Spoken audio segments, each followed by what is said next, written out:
I bought 500 acres of prime timberline and high desert canyon for a single dollar.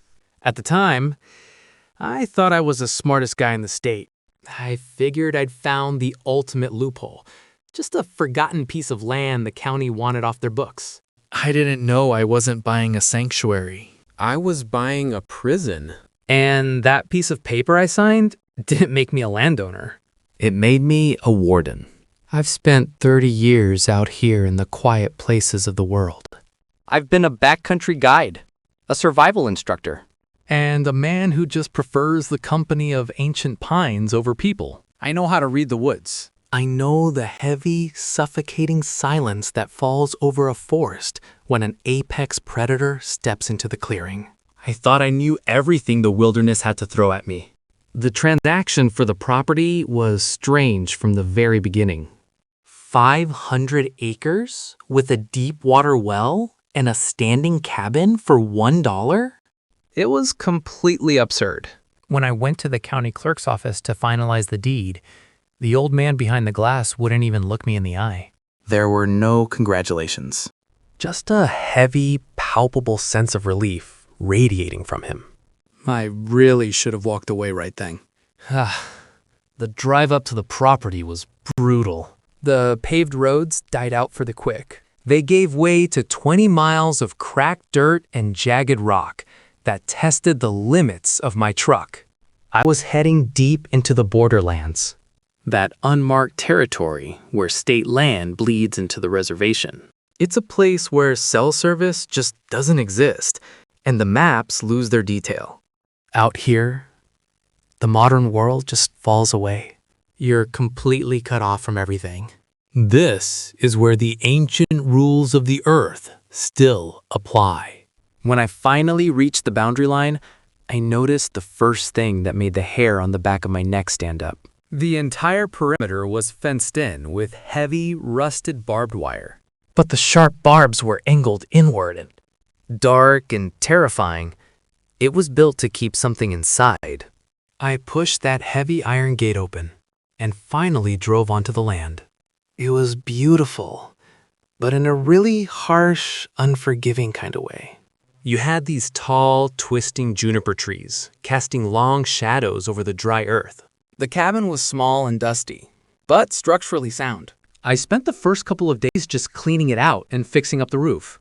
I was honestly just soaking in the absolute isolation, thinking I'd found the perfect escape. About 50 yards away from the cabin stood this old, massive wooden barn. It leaned slightly to the left, completely weathered by decades of harsh mountain winds. I figured I'd go check it out once I got the main cabin sorted. But by the third day, the silence really started to gnaw at me. If you know the deep woods, you know true silence is totally unnatural. You're supposed to hear the wind in the needles, or squirrels, or a hawk calling out. But on my 500 acres, there was absolutely nothing. Grim realization. It was a complete dead zone. I literally watched birds fly right up to the property line, circle around, and turn right back. It was the afternoon of my third day when I finally decided to inspect that old barn. I walked across the dry grass, feeling this strange apprehension building up in my gut. The closer I got, the heavier the air felt. The main doors were secured with heavy iron chains, but the links were completely shattered. They weren't rusted through. They were snapped by some immense, blunt force. And the metal was bent outward, meaning whatever broke them had been inside, trying to get out. I pulled the heavy doors open, and the hinges just screamed in the quiet air. Sunlight cut right through the thick dust, lighting up this massive, cavernous space. The air inside smelt totally wrong, kind of like ozone, dry earth, and old copper. I gripped my heavy flashlight, my survival instincts just humming with quiet alarm. I stepped fully into the shadows, letting my eyes adjust to the dim light. And that was when I saw her, curled up in a pile of rotting hay in the darkest corner, was a little girl. She looked maybe 7 or 8, wearing this faded, dirty summer dress that looked like it belonged in another century. Her hair was matted with dust, and she was just staring blankly at the wall. My heart dropped straight into my stomach. Finding a kid alone out here is your absolute worst nightmare. I dropped my light and stepped up real slow, keeping my hands visible. I told her my name and promised we were going to get her out of there. I asked where her folks were, just hoping for a nod or something. But she didn't blink. Didn't even turn her head to look at me. I took one more step, and she shrank back against the wood. Then she let out this sound that just froze the blood in my veins. It wasn't a kid crying, man. It was this mechanical hiss, like radio static mixed with dry bones. I stopped dead in my tracks, say in a natural American voice, urgent and panicked. Every primal instinct I had was screaming at me to turn around and run out of that barn. But my logical brain fought back, telling me she was just a feral, traumatized kid in deep shock.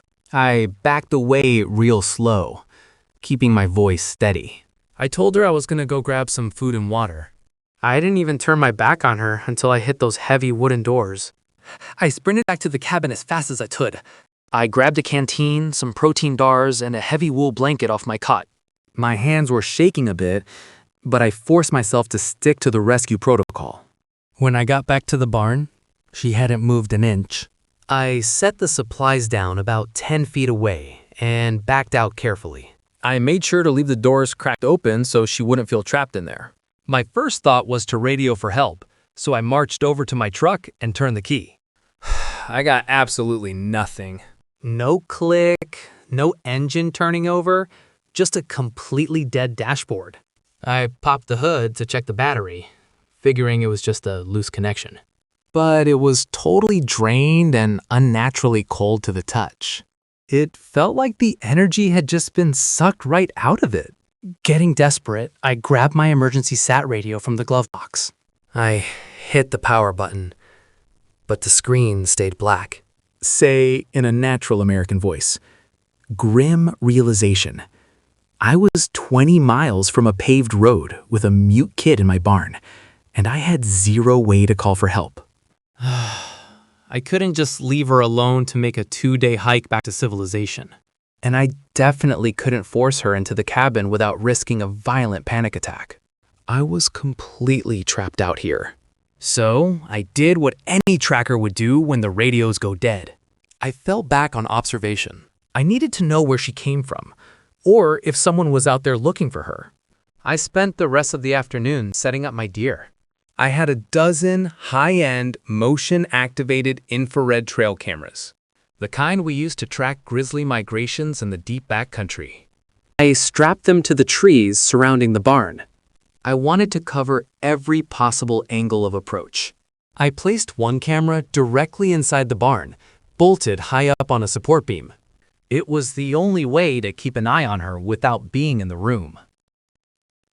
I angled the lens so it was pointing straight down at the corner where the girl was huddled.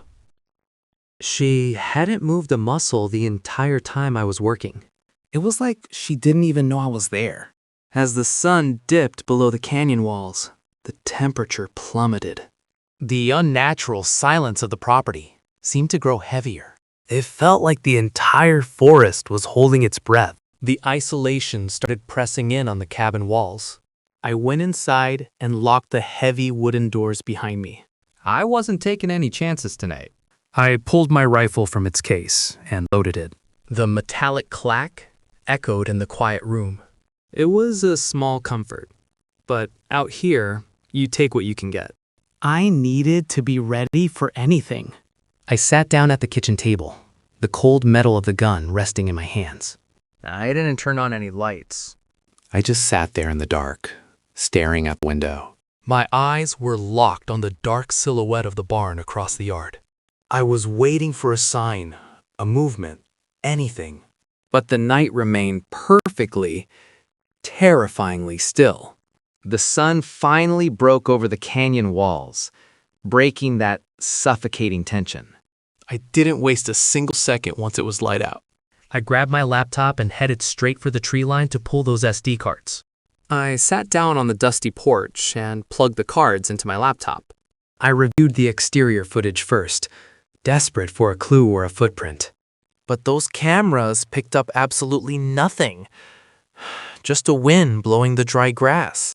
Frustration was really starting to set in, but I still had one card left. I pulled the footage from the camera I bolted inside the barg.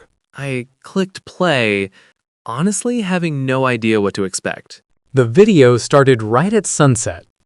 The infrared lens bathed the whole barn in this ghostly green light. The little girl was sitting exactly where I left her, completely ignoring the food and water. For hours, the time code ticked forward, and she just remained perfectly still. I leaned in closer to the screen, looking for her chest to rise and fall. She wasn't breathing at all. She was as still as a porcelain doll. The footage dragged on until the time code hit 2:59 a.m. Suddenly, the girl stood up from the hay. But her movements were entirely wrong. She was jerky and twitching, kind of like a broken machine. She lacked the fluid grace of human joints. She moved more like a marionette being pulled by an amateur puppeteer. She walked straight to the center of the barn and just stopped. She just stood there under the beams, waiting. The time code rolled over to exactly 3 a.m. In that exact second, the camera feed immediately dissolved into heavy rolling static. The screen turned into a chaotic mess of white noise, completely blinding me. The static lasted for exactly 1 hour, not a minute more or less. At 4 a.m., the picture snapped back into crystal clear focus. Say in a natural American voice, deeply unsettled. The girl was back in the corner, curled up in the hay, perfectly still. I watched the footage 5 times, trying to make sense of it. I checked the battery and scanned the SD card, but everything was in perfect working order. Whatever happened between 3 and 4 in the morning had completely jammed the signal. I spent the whole afternoon under the hood of my truck, desperate hope. I was scrubbing the battery terminals, just praying for some kind of miracle. But the engine was completely dead. Sudden realization. I was elbow deep in grease when I finally heard it. The crunch of tires rolling up the dirt road right outside my fence. I dropped my wrench and sprinted straight for the gate. There was this beat-up white pickup idling on the other side of the wire. It had a reservation boundary patrol seal on the door. This older tracker stepped out, but he kept a real deliberate distance from the fence. I practically threw myself against the iron gate, just shouting over the wind. I told him my truck was dead and I desperately needed a jump. I begged him to call a medic for the little girl. He didn't even flinch to help me. He just stood there in the dust, looking at me with this heavy mix of pity and dread. He just muttered that I actually signed the paper for the Monroe place. I gripped the rusted metal of the gate, getting seriously pissed off now. I demanded he call the sheriff right then and there. I told him again about the mute, starving kid hiding in my barn. He just slowly shook his head, refusing to even glance at the barn. He dropped his voice to this chilling whisper. He told me that thing wasn't a little girl, and I wasn't leaving the property. I just stared at him, completely dumbfounded. I yelled at him to make some sense, pointing right at my dead truck. My brain just refused to process his crazy warnings. He didn't even raise his voice. He just said, everything drains out here. The soil, the air, the batteries. He told me it takes energy to keep the cage locked, and the last guy lost his mind doing it. He let out this heavy sigh, just staring at the dirt. He said, long before this was county land, it was forbidden ground. He started talking about ancient things out here that wear human shapes to lure you in. He said one of those things was trapped here a long time ago, bound to the earth of that very barn. But the binding required an anchor, a living human soul to lay claim to the land. He looked up and met my eyes with this chilling intensity. He said, "You bought the land. You signed the contract. You are the anchor now. If I left, the boundary would fall, and that thing would walk free." I stepped back from the gate, my mind just reeling. I told him he was completely insane. I said, "It's a child in there. It's just a traumatized little girl who needs a doctor." He didn't even try to argue with me. He just told me to keep the barn doors shut at night. And whatever I did, not to look closely at my cameras. Then he just turned and got back in his truck. He put it in reverse and just drove away, leaving me standing there alone in the dust. And that heavy, suffocating silence came rushing right back in. Look, I'm a man of science. I deal in the physical world. I don't believe in curses or ancient bindings or monsters wearing human skin. I figured he was just some superstitious local trying to scare me off. I decided right then I was going to prove him wrong. I was going to get undeniable proof of what was happening in that barn. Then I'd hike out of this canyon and bring the sheriff back with me. If my digital cameras were getting jammed by some kind of interference, Then I needed a totally different approach. I needed an analog solution. Something that couldn't be disrupted by whatever was draining my truck. I spent the rest of the afternoon stripping copper wire, pulling it straight out of an old broken generator I found. I was going to build a closed physical circuit. no signals in the air to jam, no static. I took my best camera and bypassed the wireless transmitter. I hardwired it directly to a small field monitor on my kitchen table. It was a direct physical feed from the barn, completely isolated and ready for the night. The green infrared image flickered to life on the small screen. There she was, curled up in the corner of the barn. Perfectly still and completely silent. I watched the clock on the wall as the hours dragged by. The unnatural silence of the property pressed heavily against the glass of the cabin windows. I felt a mounting dread tightening in my chest. A primal warning system was screaming at me to turn the monitor off. But my stubborn pride kept my eyes glued to the scream.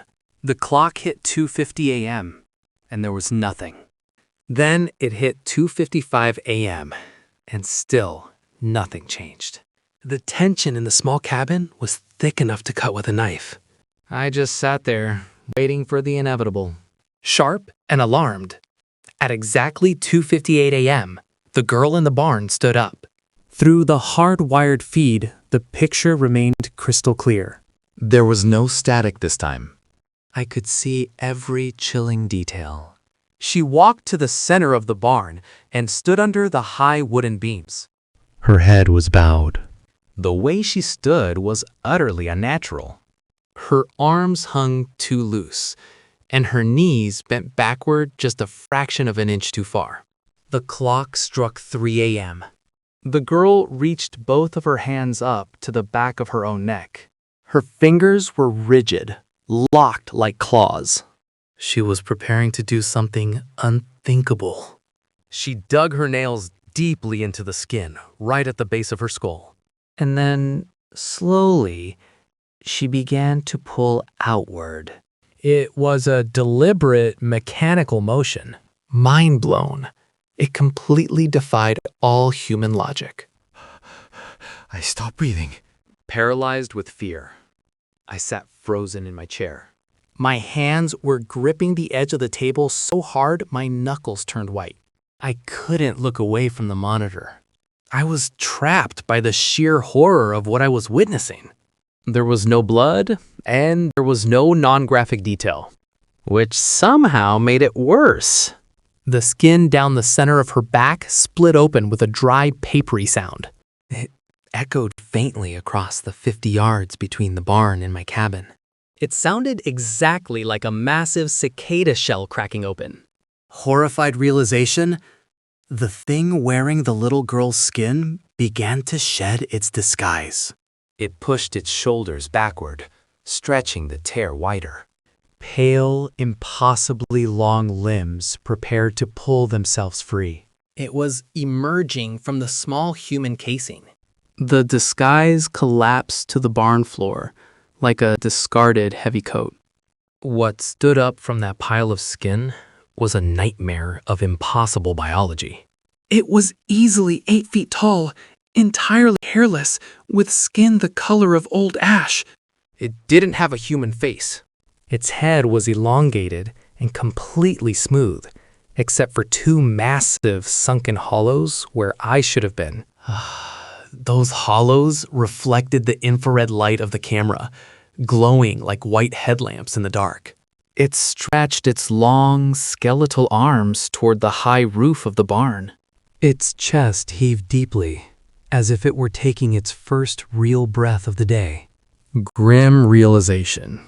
It was finally free from the suffocating confines of its human suit. I sat there watching the monitor with absolute soul-crushing certainty. The tracker had been telling the truth all along. The little girl wasn't a victim. Dark realization. She was a biological suit designed to make a rescuer drop their guard. Wearing that tight human shape all day was exhausting for it. At night, in the safety of the dark, it needed to shed the skin and breathe. Sudden panic. Suddenly, the creature dropped to all fours, its limbs bending in sickening, arachnid angles. Watching closely, it began to pace the interior of the barn with a dark, terrifying grace. It walked over to the heavy wooden walls, pressing its long, pale fingers against the timber. It was testing the perimeter of its prison. It was testing the invisible cage that my signature on a county document was keeping locked. It paced relentlessly, moving back and forth across the dirt floor. It kept this up for exactly 1 hour, searching for a weakness. At exactly 4 a.m., the pacing stopped. The entity stood perfectly still in the center of the room. Then it crouched down over the discarded papery skin of the little girl that lay on the floor. Slowly, agonizingly, it began to fold its massive, horrific frame back into the tiny human casing. It zipped itself away, compressing its bones and hiding its true nature. The impossible biology folded back into the disguise. When the horrific process was done, the little girl stood up. She walked back to the darkest corner of the barn and curled up in the rotting hay. The sun came up an hour later, and the terrible silence returned to the woods. The sun came up, and that dead silence settled right back over the woods. I didn't pack my gear to hike out. I didn't even pop the hood to mess with the truck. I just stood there, gripping that rusted wire, staring out at the empty canyon. It all finally clicked. Say in a natural American voice, bitter regret. I knew exactly what I'd done when I handed over that $1. I finally got why that county clerk wouldn't even look me in the eye. I understood why they practically gave this land away. They couldn't kill the thing in that barn, and they sure couldn't move it. All they could do was wait for some fool looking to get off the grid. They needed a guy who wanted to disappear. Someone nobody would come looking for. Say in a natural American voice, dark acceptance. They trapped me here to be the jailer. If I just hiked out and abandoned the deed, the boundary would fall. That thing in the barn would be free to walk right out into the world. It would put on that little girl's skin and walk right up to the highway. It'd stand by the road, looking like a lost, scared kid. It would flag down the first family that drove by. Some nice family would pull over and take her right into their home. And once it got inside,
couldn't let that happen.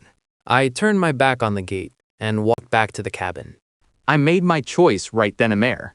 So, I stay. I've accepted the weight of it all. I wanted to get away from people, and man, the universe gave me exactly what I asked for. Now I just chop wood and drink cold coffee. Just doing what it takes to survive. But my real job starts when the shadows get long. I patrol the fence line, checking every inch of that inward-facing wire. I'm not just a guy looking for peace anymore. I'm the warden. When the sun finally drops, the real isolation sets in. It gets so dark out here, you can practically feel it pressing against the glass. I just sit at this table, watching that little green screen, waiting for 3 a.m. And a natural American voice. Every single night, right at 3 o'clock, I hear it. It's this dry, papery sound echoing from the barn, like a massive cicada shell, cracking wide open in the dark. I post up by the window with my rifle across my mat. I just watch the shadows out there in the turf. Gotta make absolutely sure that thing doesn't try to cross the yard. I know it's in there, pacing around on those long, twisted legs. Say in a natural American voice, bitter and regretful. Testing the walls. Testing the invisible cage my signature built. It wants out, and it knows I'm the only thing keeping it in. I'm not putting this story out there hoping someone comes to rescue me. Nobody can fix this, and nobody should try. I'm telling you this as a warning. When you go looking for land way out in the deep wilderness, When you want a place where the roads end and the silence takes over, you better be real careful what you sign your name to. The wild places of this country don't belong to us. We like to think we can tame it, but we can't. we just put fences around the things we don't know how to fight. So if you ever find a massive piece of land on the edge of nowhere, And the county is practically giving it away for a single dollar, walk away. Don't even think about it. Don't go looking for a loophole. Don't sign that piece of paper thinking you outsmarted everybody. because you aren't buying a home. You're buying a prison. And whether you like it or not, you're going to be the warden for the rest of your life. Morning always comes with this beautiful line sunrise. You step out onto the porch, and for a second, you almost forget. But then you look at that barn, and the weight of it all comes crashing right back down. Out here, you gotta keep moving if you want to stay sane. Saying in a natural American voice, steady and focused. Chopping wood isn't just about surviving the cold nights. It's about keeping your mind sharp, keeping the fear pushed down where it belongs. Every single day, I walk the fence line. Miles of rusted wire, checking for bent posts or snapped lines. You're always looking for that one spot where it might have pushed a little too hard. Sometimes you find a spot where the metal's just warped, like something massive leaned its whole weight against it in the dark. I patch it up with fresh wire, even though we both know it's not the metal keeping it in. The hardest part to get used to is the quiet. No birds, no coyotes, not even the sound of bugs in the grass. Nature isn't stupid. It knows exactly what's sleeping in that barn. During the day, I check on the lure, just peeking through the planks to make sure she's still in the corner, sitting there like a dusty old doll, waiting for someone to save her. When the sun starts dropping, the air gets real cold, real fast. I stand at the main gate and look down that dirt road one last time. Then I snap the padlock shut, locking myself in the cage with it. Once I'm inside, the routine takes over. Say in a natural American voice, methodical, checking the battery connections, making sure the rifle is clean and loaded. You can't afford a single mistake when the sun goes down. I flip the switch, and that green light hits my face. It's like clockwork. Every night, the same heavy dread sitting in my chest. I pour a cold cup of coffee and settle in for the long haul. Right on schedule, it sheds the skin and starts pacing. Moving around in the dark with those long, unnatural legs. Fiercely protective. It's testing the cage. And I'm the only thing keeping the door shut. It paced for exactly 1 hour, testing the heavy wooden walls. Say in a natural American voice, testing the invisible cage that my signature was keeping locked. At 4 a.m., it stopped in the center of the room. It crouched down over that discarded skin. Then, slowly, agonizingly, it began to fold its massive frame back into that tiny human casing. It zipped itself away, compressing its bones, hiding its true nature. When it was done, the little girl stood up. She walked back to the corner and curled up in the hay. The sun came up an hour later. The terrible silence returned to the woods. I didn't hike out that morning, and I didn't try to fix the truck. I just walked out to the edge of the property line. I stood by the inward-facing barbed wire, and I understood exactly what I had done. I understood why the county clerk wouldn't look at me. They couldn't kill it, and they couldn't move it. All they could do was find a fool looking for isolation and trap them here to act as a jailer. Say in a natural American voice, if I abandon the deed, the boundary falls. Dark dread. It'll put on that little girl's skin, walk out to the highway, and the slaughter will begin. So, I stay. I chop wood, I drink cold coffee, and I patrol the fence line. Say, in a natural American voice, dark irony. I wanted to get away from humanity, and the universe gave me exactly what I asked for. Every night at exactly 3 a.m., I hear that faint, dry, papery sound coming from the dark barn. I sit by the window with my rifle, just watching the shadows, making sure it doesn't cross the dirt between us. I'm sharing this confession not to ask for rescue, but to issue a warning. When you look for land out in the deep wilderness, be very careful what you sign your name to.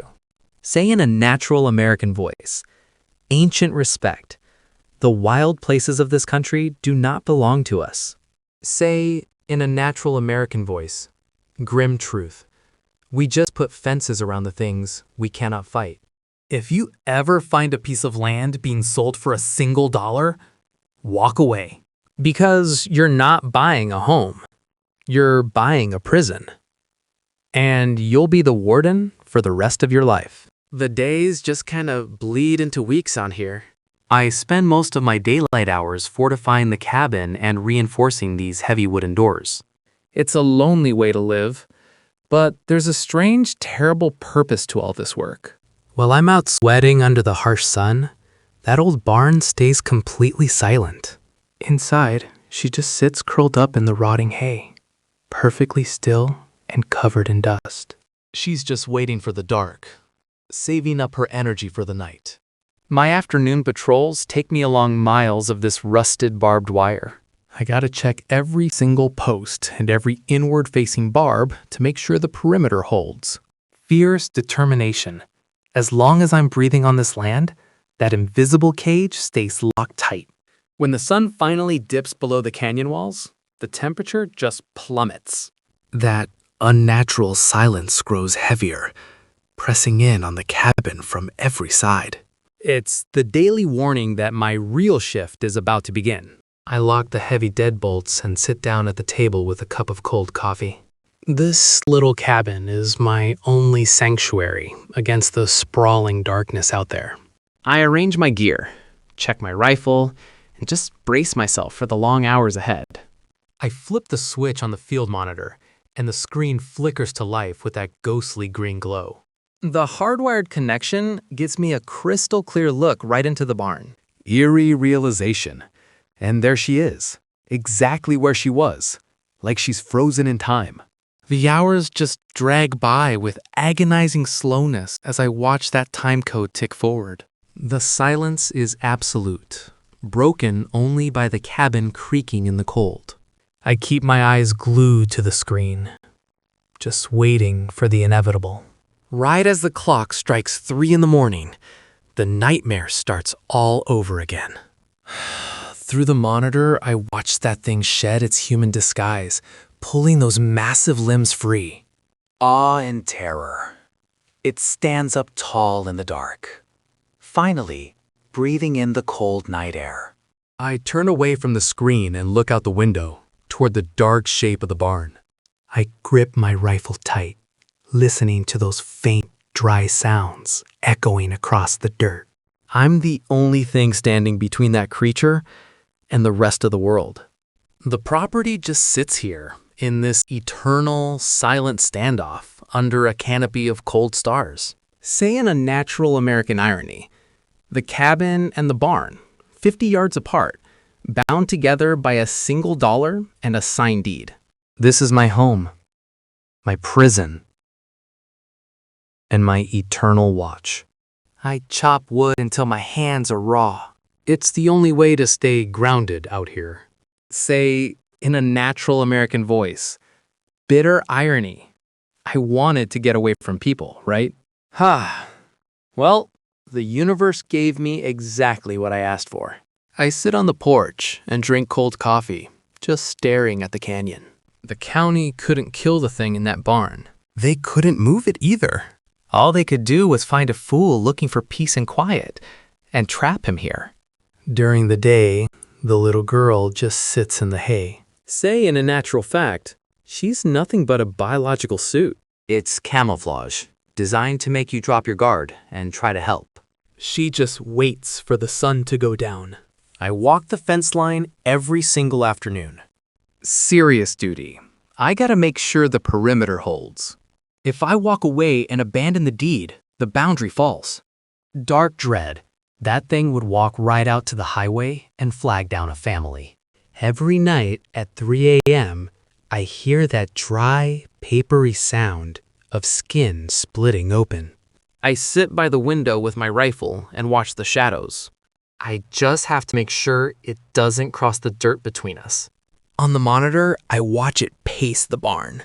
It drops to all fours, moving in these sickening spider-like angles.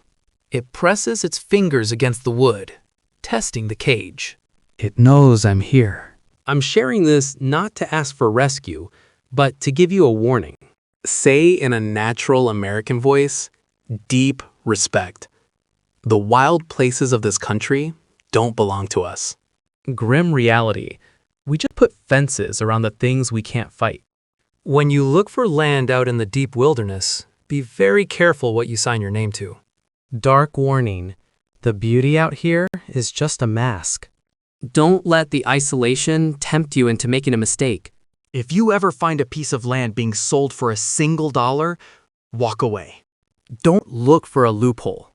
Don't sign the paper. Chilling realization because you aren't buying a home. You're buying a prison, and you'll be the warden for the rest of your life. I'm gonna stay right here until my dying breath, keeping the dark at bay.